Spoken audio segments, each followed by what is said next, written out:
So good morning guys और crack exam channel में आप सभी का स्वागत है। तो आज के इस वीडियो में 19 जुलाई के इंपॉर्टेंट करंट अफेयर्स को हम लोग कवर करेंगे। तो हमारा पहला प्रश्न क्या है कि हाल ही में गैबोन की पहली महिला प्रधानमंत्री कौन बन गई हैं? तो आंसर होगा रोज क्रिस्टीन ओसुका रेपोंडा। तो ये जो रोज क्रिस्टीन ओसुका रेपोंडा है ये गैबोन की पहली महिला प्रधानमंत्री बन गई हैं। इससे पहले ये यहाँ पे रक्षा मंत्री हुआ करती थी और अब पहली महिला प्रधानमंत्री बन गई हैं। बाकी सोहेल वर्क जेवड़े ये सारे नाम इंपॉर्टेंट थे ऑप्शन वाले। ये इथियोपिया की पहली महिला राष्ट्रपति बनी थी। सोफी विल्म बेल्जियम की पहली महिला प्रधानमंत्री बनी थी और जुजाना केपुटोवा ये स्लोवाकिया की पहली महिला राष्ट्रपति बनी थी। तो ये नाम भी आपको याद होने चाहिए। गैबोन की बात करेंगे तो ये एक सेंट्रल अफ्रीकन कंट्री है। आप मैप में देखिए ये रहा गैबोन। कैपिटल लिब्रेविली है और करेंसी है CFA फ्रैंक। बढ़ते हैं आगे। फिर है हाल ही में किस भुगतान एप्लीकेशन यानी कि पेमेंट एप्लीकेशन ने भारत का पहला नंबरलेस कार्ड लॉन्च किया है? तो आंसर होगा फेम पे। तो देश की डिजिटल पेमेंट एप्लीकेशन है ये फेम पे और इसने ही अभी किशोरों के लिए यानी कि टीनेजर्स के लिए देश का पहला नंबरलेस कार्ड लॉन्च किया है। तो इस बिना नंबर के डेबिट कार्ड को यूज करके जो नाबालिग है, जो हमारे टीनेजर्स हैं, वो बिना बैंक अकाउंट खोले ऑनलाइन या ऑफलाइन पेमेंट कर पाएंगे और इस कार्ड पर कोई भी नंबर नहीं होगा और जो भी इसका डेटा होगा वो फेम पे एप्लीकेशन पर स्टोर्ड होगा। तो इसका नाम याद रखना, फेम पे। ये एक डिजिटल पेमेंट एप्लीकेशन है जिसके को फाउंडर हैं कुश तनेजा और संभव जैन। बढ़ते आगे।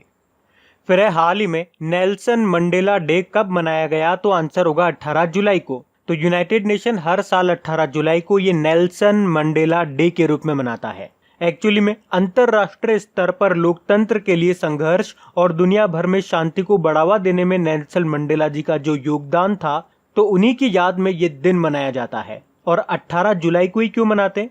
क्योंकि इनका जन्मदिन होता है 18 जुलाई को। उनका जन्म हुआ था 18 जुलाई 1918 को, इसीलिए। ये साउथ अफ्रीका के प्रेसिडेंट रहे थे 1994 से लेके 1999 तक और इन्हें अफ्रीका का गांधी भी कहा जाता है। इन्हें नोबेल पीस प्राइज भी मिल चुका है, 1993 में मिला था और सन 2000 में गांधी शांति पुरस्कार भी इनको मिल चुका है। तो सिंपल सा याद रखना है, नेल्सन मंडेला डे कब मनाते हैं? तो 18 जुलाई को। अब इंपॉर्टेंट डे वाला क्वेश्चन है, तो जुलाई में जो भी इंपॉर्टेंट डे हमने मनाए थे सारे मैं आपको रिकॉल कराता हूं। अगर याद है तो मेरे साथ बोलना। 1 जुलाई को 3 डे मनाए थे, नेशनल डॉक्टर्स डे, राष्ट्रीय डाक कर्मचारी दिवस और नेशनल चार्टर्ड अकाउंट्स डे। 2 जुलाई को वर्ल्ड स्पोर्ट्स जर्नलिस्ट डे। 4 जुलाई को इंटरनेशनल डे ऑफ कोऑपरेटिव्स यानी कि सहकारिता दिवस और 11 जुलाई ये जुलाई का सबसे इंपॉर्टेंट डे हुआ, विश्व जनसंख्या दिवस, वर्ल्ड पॉपुलेशन डे। फिर 12 जुलाई को विश्व मलाला दिवस मनाया। 15 जुलाई को विश्व युवा कौशल दिवस, वर्ल्ड यूथ स्किल डे मनाया। फिर 17 जुलाई को अंतरराष्ट्रीय न्याय दिवस और अब 18 जुलाई को नेल्सन मंडेला डे। तो ये भी ध्यान रखना। बढ़ते हैं आगे। और गाइज अगर वीडियो आपको अच्छा लग रहा है तो प्लीज इसे लाइक करते हुए चलना। देखिए आप लोगों ने अभी लाइक किया है या नहीं किया है। नहीं किया है तो अभी इसको लाइक कर दीजिए, लास्ट तक आप लोग भूल जाओगे मैं कह रहा हूँ। और हाँ, इसे शेयर भी जरूर कर देना अपने दोस्तों के साथ में। और अगर आप में से कोई स्टूडेंट इस चैनल को फर्स्ट टाइम देख रहा है तो आप इस चैनल को सब्सक्राइब कर सकते हैं। सब्सक्राइब करने के बाद में पास में बेल आइकन को जरूर प्रेस कीजिएगा ताकि आगे के आपको नोटिफिकेशन मिलते रहें, ताकि आपसे कोई भी वीडियो मिस न हो। बेल आइकन को प्रेस करना जरूरी है। चलिए बढ़ते हैं आगे। फिर है हाल ही में श्याम श्रीनिवासन को किस बैंक में MD/CO के रूप में नियुक्त किया गया? तो आंसर होगा फेडरल बैंक में। तो अभी RBI ने श्याम श्रीनिवासन को फेडरल बैंक के MD/CO के रूप में फिर से नियुक्त कर दिया है। यानी कि फेडरल बैंक के अभी तक MD/CO यही थे, लेकिन अभी इनका 23 सितंबर 2020 को कार्यकाल समाप्त होने वाला था, लेकिन अभी RBI ने इनको फिर से रीअपॉइंट करने की मंजूरी दे दी है। तो इनका नाम ध्यान रखना। बाकी यस बैंक की बात करेंगे। अभी आपको याद होगा इसने युवा पे नाम से digital wallet mobile application launch किया था यस बैंक ने। और इंडसइंड बैंक क्यों न्यूज में था? क्योंकि मोबाइल पर करंट अकाउंट की सुविधा देने वाला पहला बैंक बना था ये। और ICICI बैंक क्यों न्यूज में था? अभी इंस्टा फ्लेक्सी कैश नाम से ओवरड्राफ्ट सुविधा शुरू की थी इसने। बाकी फेडरल बैंक की बात करेंगे, इसका हेडक्वार्टर आपको केरल कोच्चि में मिलेगा और इसके MD/CO तो फिर से रीअपॉइंट हो जाएंगे अब श्याम श्रीनिवासन। और इसका टैगलाइन क्या है? इसका टैगलाइन है योर फर्स्ट बैंकिंग पार्टनर। अच्छा, फेडरल बैंक अभी न्यूज में भी था, 2-3 दिन पहले हम लोगों ने पढ़ा था। वीजा ने फेडरल बैंक के साथ मिलकर के वीजा सिक्योर प्रोग्राम लॉन्च किया था, तब अपन ने इसके बारे में पढ़ा था, आपको याद होगा। बढ़ते हैं आगे। फिर है हाल ही में कोचिन शिपयार्ड ने इलेक्ट्रिक जहाजों के निर्माण के लिए किस देश के साथ समझौता किया? तो आंसर होगा नॉर्वे के साथ। तो अभी कोचिन शिपयार्ड लिमिटेड ने नॉर्वे के एस्को मैरीटाइम के लिए दुनिया का पहला पूरी तरह से ऑटोमेटिक इलेक्ट्रिक जहाज बनाने के लिए समझौता किया है। तो इन जहाजों को बनाने का उद्देश्य है नॉर्वे की जो राजधानी है ओस्लो, वहां पे माल ढुलाई के लिए उत्सर्जन मुक्त परिवहन की व्यवस्था करना। उत्सर्जन मुक्त मतलब इनमें से धुआं वगैरह ना निकले, इसीलिए इलेक्ट्रिक जहाज बनाए जा रहे हैं फुल्ली ऑटोमेटिक। और आपको बता दूं, ये जो कोचिन शिपयार्ड है ये भारत का सबसे बड़ा जहाज निर्माता है, जहाज बनाए जाते हैं यहाँ पे। बाकी नॉर्वे की बात करेंगे तो ये रहा मैप में नॉर्वे। कैपिटल इसकी ओस्लो है, करेंसी है क्रोन, प्रेसिडेंट है एर्ना सोलबर्ग। देखो नॉर्वे से आप एक पॉइंट याद रखो, अगर आपसे पूछा जाए किस देश ने पहली बैटरी चलित क्रूज शिप लॉन्च की थी, तो आंसर होगा नॉर्वे ने। और इसी साल जो डेमोक्रेसी इंडेक्स आया था जिसमें भारत 51 नंबर पे था और उसमें टॉप पे था नॉर्वे, तो ये भी आपको याद होना चाहिए। बढ़ते आगे।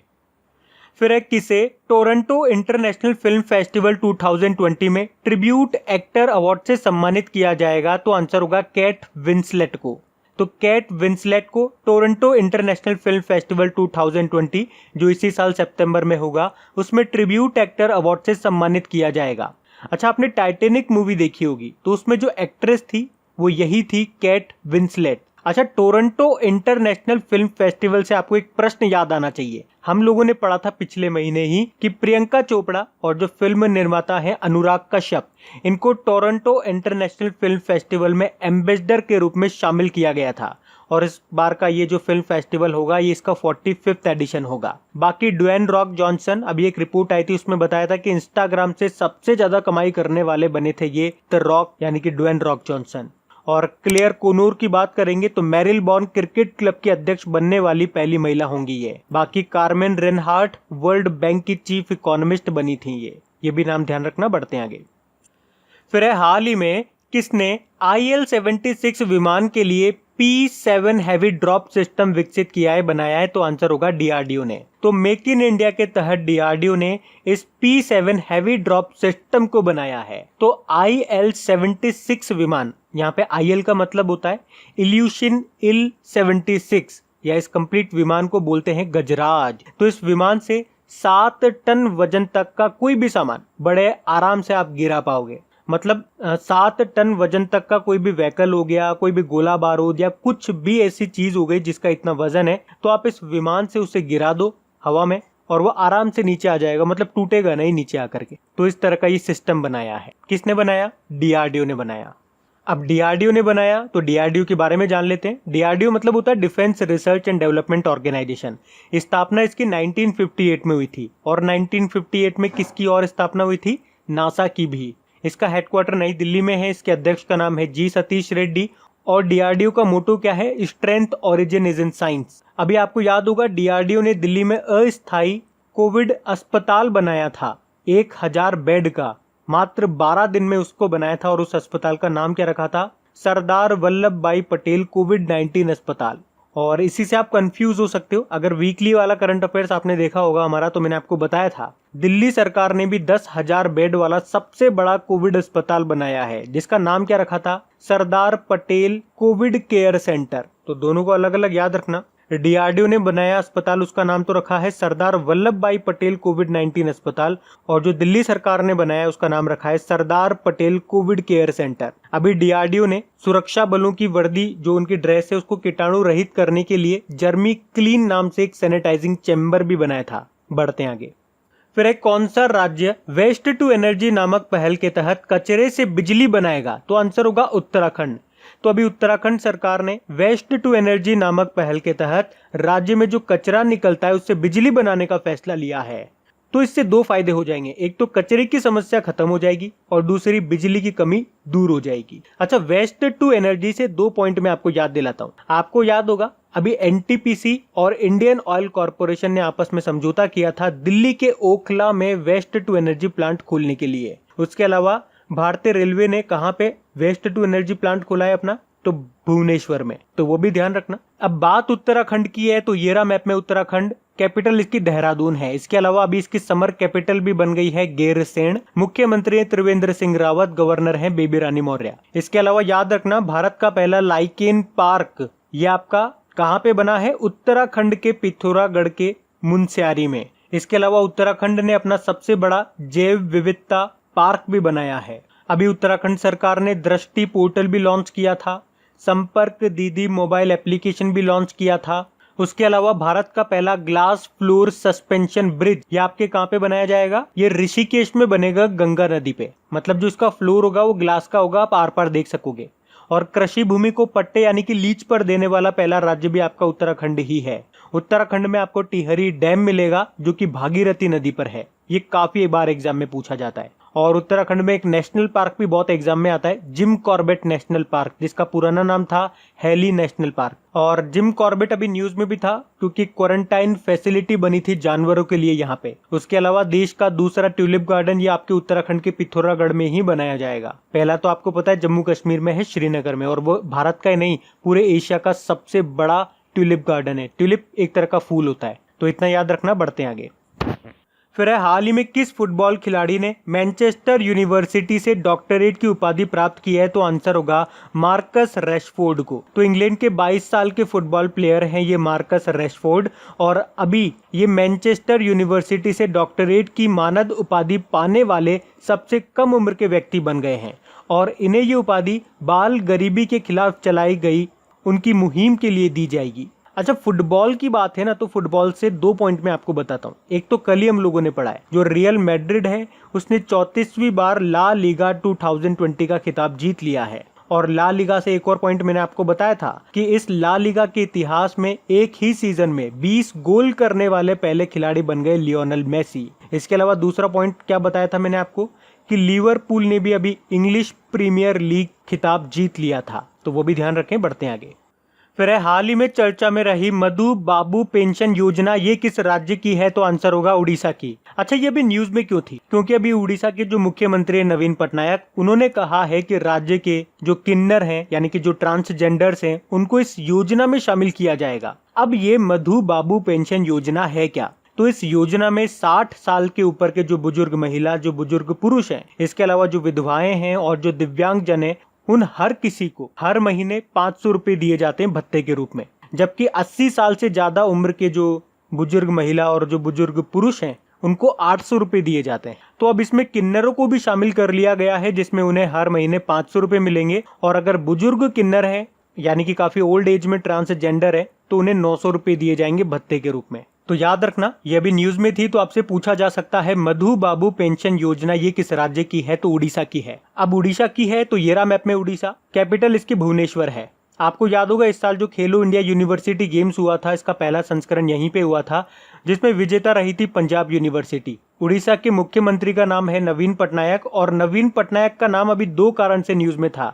एक तो अभी इन्होंने अपने पिता के ऊपर एक बुक को लॉन्च किया था जिसका नाम था the adventures of Daredevil Democrat, और अभी इनको पेटा ने हीरो टू एनिमल अवार्ड दिया था। पेटा जो कि जानवरों के हितों के लिए काम करने वाली एक संस्था है। पेटा की फुल फॉर्म होती है people for the ethical treatment of animal. और उड़ीसा हाईकोर्ट के चीफ जस्टिस बने थे मोहम्मद रफीक। इसके अलावा उड़ीसा से क्या याद रख सकते हो? अभी सरकारी भूमि की सुरक्षा के लिए स्पेस टेक्नोलॉजी और आर्टिफिशियल इंटेलिजेंस का उपयोग करने वाला पहला राज्य बना था उड़ीसा। इसके अलावा उड़ीसा सरकार ने हरित आवरण बढ़ाने के लिए सबुजा ओडिशा पहल शुरू की थी। कोविड केयर होम शुरू किया था उड़ीसा ने ही। बलराम योजना शुरू की थी उड़ीसा ने ही। मधु एप्लीकेशन को लॉन्च किया था उड़ीसा सरकार ने ही। उसके अलावा जनजातीय हॉस्टल्स के लिए ISO सर्टिफिकेट पाने वाला पहला राज्य भी आपका उड़ीसा ही है। अब इसने विशेष आजीविका हस्तक्षेप योजना शुरू की थी। और सबसे इम्पोर्टेंट, वंदे उत्कल जननी को स्टेट सॉन्ग का दर्जा मिल गया है, जिसको लिखा है के लक्ष्मीकांता महापात्रा ने।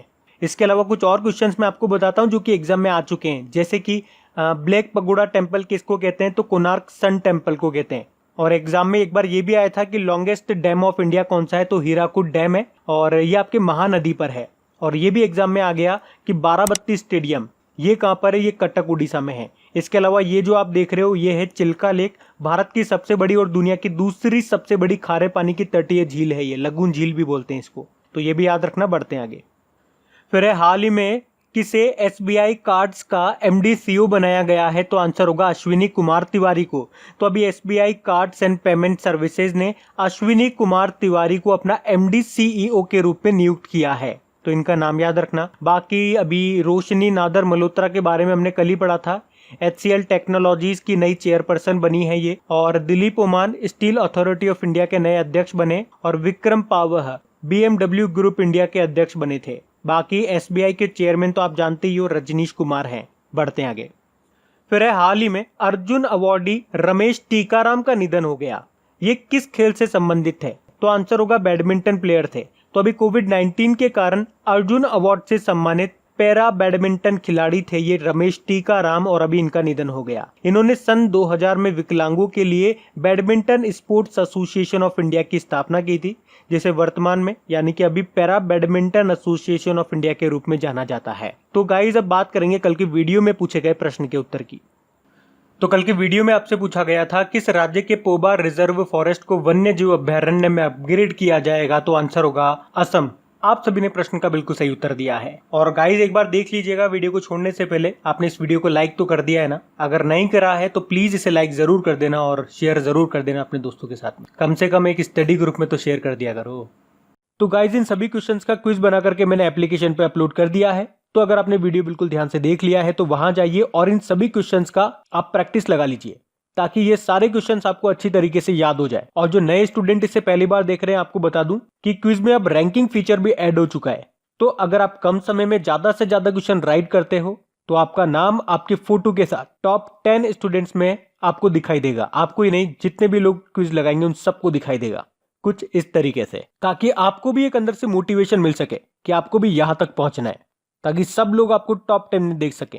और वैसे भी आप तो आपके इन करंट अफेयर्स का रिवीजन करवाने के लिए मैं इसका ऑडियो भी तैयार कर रहा हूं। तो दिन में 4 से 5 मिनट निकाल करके वो आप ऑडियो सुन लीजिए, ताकि आपका इन करंट अफेयर्स का फिर से रिवीजन हो जाए। क्योंकि आपको पता है चीजों को पढ़ना इंपॉर्टेंट है, लेकिन समय समय पर उनका रिवीजन करना बहुत ज्यादा जरूरी है। रिवीजन नहीं करोगे तो वो सारी चीजें आप भूल जाओगे। तो आप ही के लिए मैं इसका रिवीजन ऑडियो तैयार कर रहा हूँ। तो उस ऑडियो का लिंक मैंने नीचे डिस्क्रिप्शन में दे दिया है, वहां जाकर के आप मुझे फॉलो कर लीजिए। और फॉलो करने के बाद में पास में जो बेल आइकन आएगा आप उसे जरूर दबा लेना, ताकि जब भी मैं ऑडियो अपलोड करूं उसका नोटिफिकेशन आपको मिल सके। और एप्लीकेशन अगर अभी तक आपने डाउनलोड नहीं किए तो उसका लिंक भी आपको नीचे मिल जाएगा। वहीं पे आपको क्विज, वीडियो, PDF सब मिल जाएंगे। तो इस प्रश्न का उत्तर आता है तो कमेंट बॉक्स में जरूर टाइप करिए। चलिए अब मिलते हैं करंट अफेयर्स के रिवीजन वीडियो में। Thank you guys.